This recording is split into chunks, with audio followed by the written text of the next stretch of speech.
Am I an a-hole for refusing to give back the engagement ring after my fiancé threatened to leave me over a joke? Let me paint you a picture that will make you question everything you think you know about relationships. What started as an ordinary Saturday grocery run turned into the moment I realized I'd been living with a stranger for 10 years. My fiancé and I have been together for a decade. 2 months ago, I proposed with a $5,000 ring after years of planning. We seemed solid, happy, even. Or so I thought. Last Saturday, we were leaving the grocery store. I'm pushing the cart, she's walking beside me, and we're having one of those comfortable, mundane conversations couples have. Then she spots a car backing out of a parking space near us. "Watch out for that car," she warns me, pointing it out. Now here's where my world imploded. I responded with what I thought was harmless humor. "Thanks, I can see it." The words barely left my mouth before she detonated. And I'm not talking about mild irritation. I'm talking nuclear meltdown in a grocery store parking lot. "You're so disrespectful," she screamed, loud enough for half the parking lot to turn and stare. "I was trying to help you, and you throw it back in my face." I stood there, genuinely confused, still gripping the shopping cart handle like an anchor. "It was just a joke," I said quietly, hoping to defuse whatever this was becoming. But that only made it worse. Here's where it gets really twisted. She suddenly shifted gears, adopting this sarcastic, wounded tone. "Oh right, I'm always the angry one, aren't I? I'm always the problem. I never said that, never even implied it." But somehow, she was putting words in my mouth and making herself the victim of a situation she had escalated. "I didn't say you were always angry," I replied, trying to stay calm while shoppers walked around our domestic drama. "You didn't have to," she shot back. "Your little joke said everything." The 5-minute drive home felt like an eternity in purgatory. She wasn't done, not even close. "You know what? I'm done with this relationship," she declared as we pulled out of the parking lot. My heart dropped. 10 years. And she's ready to throw it all away over "thanks. I can see it. But wait, there's more." 2 minutes later, "I can't do this anymore. We're finished." Another minute passes. "This is over. I'm done trying." And finally, as we pulled into our driveway, "I want out. This relationship is toxic." For times. She ended our decade-long relationship 4 times during a 5-minute car ride. Over a parking lot joke. By the time we got inside, she was in full ultimatum mode. "I want the ring back," she demanded, holding out her hand like I owed her money. Something inside me snapped, not into anger, but into clarity. I looked at this woman I'd planned to marry, who had just weaponized our entire relationship over 7 words, and I said the first thing that felt true. "No." She blinked, clearly not expecting resistance. "What do you mean, no?" "I mean, I'm not making major life decisions while you're having an emotional meltdown. If you want to end this, fine. But I'm not handing over a $5,000 ring because you're upset about a joke." Sitting in our living room, watching her pace and mutter about how unreasonable I was being, 3 patterns finally crystallized. Pattern 1. She consistently treated me like I couldn't handle basic adult tasks. The car warning wasn't about safety, it was about control. Pattern 2. Every argument, she'd create dialogue for me that painted her as the victim. I'm always the angry one. Words I'd never spoken but somehow always got blamed for thinking. Pattern 3. She used the nuclear option, threatening to end everything, as her go-to manipulation tactic whenever I didn't immediately fold to her emotional outbursts. As I sat there, engagement ring still on my finger, I realized something profound. This wasn't about respect or communication or even the stupid joke. This was about power. For 10 years, I'd been in a relationship where one person held all the cards, and any time I didn't play exactly the hand she wanted, she'd threaten to flip the table. The scariest part?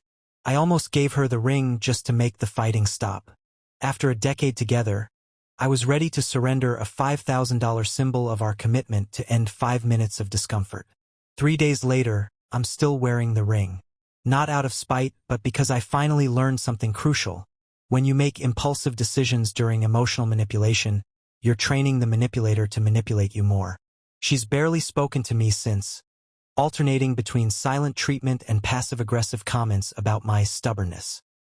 Yesterday, she mentioned how mature people would have just handed over the ring. But here's what I keep coming back to. In 10 years together, over a simple joke acknowledgement, she was ready to burn it all down. For times, in 5 minutes, the aftermath has been a masterclass in gaslighting. Suddenly, I'm the one who can't take a joke when she suggests that any reasonable person would have returned the ring immediately. I'm the one who's making this about money when I point out that $5,000 isn't pocket change. I'm the one who's dragging this out when I refuse to make permanent decisions during temporary emotional storms. What really gets to me is how she's rewritten the entire narrative. According to her latest version of events, she wasn't having a meltdown. She was expressing legitimate concerns about my attitude. She wasn't threatening to leave multiple times. She was trying to communicate how serious the issue was. She wasn't demanding the ring back in anger. She was being practical about the situation. It's like living with a revisionist historian who specializes in relationship warfare.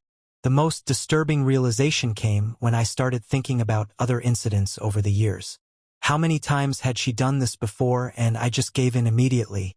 How many arguments ended with me apologizing for things I never said or did? How many times did I change my behavior to avoid triggering these explosive reactions? I remember last Christmas when I suggested we visit my family for dinner instead of staying home. Same pattern.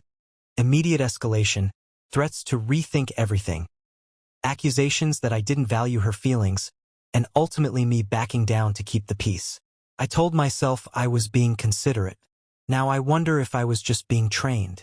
There was the time I bought the wrong brand of coffee. Apparently, this meant I never listened and didn't care about the little things that mattered to her. The time I was 5 minutes late coming home from work because of traffic.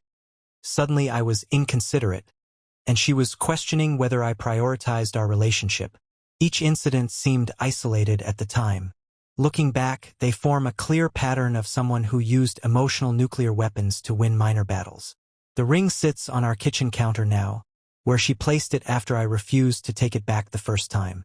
It's become this weird psychological monument to our dysfunction. She walks past it dozens of times a day, each time sighing dramatically or muttering something about stubborn men who don't know when they're wrong. I've caught myself staring at it too, wondering if I'm being unreasonable. $5,000 is a lot of money. 10 years is a lot of history. Maybe I should just give it back, apologize for the joke, and try to rebuild what we had. But then I remember those 4 relationship death sentences during a 5-minute car ride, and I realize what we had wasn't worth rebuilding. It was a house built on the foundation of one person's willingness to detonate everything whenever they didn't get their way. My friends are split. Half think I should return the ring and work on communication. The other half think I dodged a bullet and should be grateful she showed her true colors before the wedding. My sister pointed out something I hadn't considered. What happens when you're married and she threatens divorce every time you disagree about something? What happens when there are kids involved? That question keeps me awake at night. The legal implications are murky too. I looked it up. In most states, engagement rings are considered conditional gifts. If the engagement ends, especially if the recipient breaks it off, the ring typically goes back to the giver. But if I break it off, she might have a legal claim to keep it. The irony isn't lost on me. She's the one who ended our relationship 4 times in 5 minutes, but because I'm the one refusing to reconcile on her terms, I might be legally considered the one who broke the engagement. Last night, she tried a different approach. Instead of anger or passive aggression, she went for vulnerability. "I miss us," she said, sitting on the edge of our bed while I folded laundry. "I know I overreacted, but you have to understand. Sometimes your jokes feel like criticism." For a moment, I almost caved. This was the woman I fell in love with, admitting fault and opening up about her feelings. But then I noticed something. Even in her apology, she was making my joke the problem. Not her reaction to it. Not her pattern of escalation. Not her repeated threats to end everything. My joke was still somehow the root cause of our relationship crisis. I understand that you felt criticized, I said carefully. But do you understand why threatening to leave 4 times in 5 minutes might feel manipulative to me? The mask slipped instantly. Here we go again with the victim complex. I can't even apologize without you turning it around on me. And there it was. Same pattern, different packaging. I'm not asking whether she'll take the ring back anymore. I'm asking whether I want to spend the rest of my life with someone who uses the threat of abandonment as a negotiating tactic. I'm asking whether I want to model this kind of relationship for future children. I'm asking whether love is supposed to feel this much like walking through a minefield. The answer, I'm starting to realize, is becoming clearer every day. For those asking what I'll do next, I honestly don't know. 10 years feels like too much to throw away, but I can't unsee what I saw in that car. When someone shows you they'll use your deepest fear as a weapon, how do you come back from that? The ring will find its way back to her eventually. But the real question isn't about jewelry or money or even legal obligations. The real question is, how do you recover from discovering that the person you plan to marry is willing to destroy everything you've built together over 7 words spoken in a grocery store parking lot? I'm still looking for that answer. It's been a week now, and the silent treatment has evolved into something more strategic. She's not ignoring me. She's being aggressively normal. Making my coffee in the morning, asking about my day, even laughing at other people's jokes when we watch TV together. It's like she's putting on a performance titled, "See how great things could be if you just apologized." The ring still sits on the counter. Sometimes I catch her glancing at it, and I wonder if she's thinking the same thing I am. How did we get here? How did a decade of shared memories and future plans come down to a piece of jewelry sitting between us like evidence in a trial neither of us wants to have? But then I remember the parking lot, and I know exactly how we got here. We got here because one of us was willing to burn it all down over nothing, and the other one finally refused to help light the match. So, am I an a-hole for refusing to give back the engagement ring after my fiancé threatened to leave me over a joke?